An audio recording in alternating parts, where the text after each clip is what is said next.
সরকারি যে কোনো অনুষ্ঠানের ব্যানার, ফেস্টুন ও বিলবোর্ডে প্রধানমন্ত্রী তারেক রহমানের ছবি ব্যবহার সম্পূর্ণ নিষিদ্ধ করেছে সরকার। আজ রোববার মন্ত্রিপরিষদ বিভাগ থেকে জারি করা এক পরিপত্রে এই নির্দেশনা দেয়া হয়।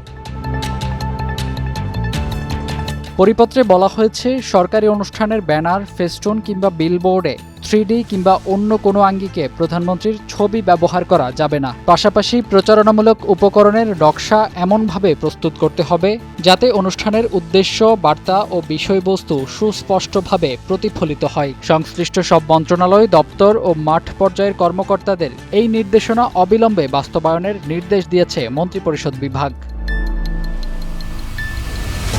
প্রধানমন্ত্রীর প্রেস উইং জানায়, গুলশানের বাসা থেকে সচিবালয়ে আসার পথে প্রধানমন্ত্রী দেখতে পান সড়কের পাশে একটি মন্ত্রণালয়ের ব্যানারে তার ছবি প্রদর্শিত হচ্ছে। এর পরপরই তিনি সচিবালয়ে নিজের দপ্তরে এসে মন্ত্রিপরিষদ সচিবকে ডেকে এই ছবি ব্যবহার নিষিদ্ধের জরুরি নির্দেশনা দেন। ফাহিম হৃদয়, টাইমস টুডে।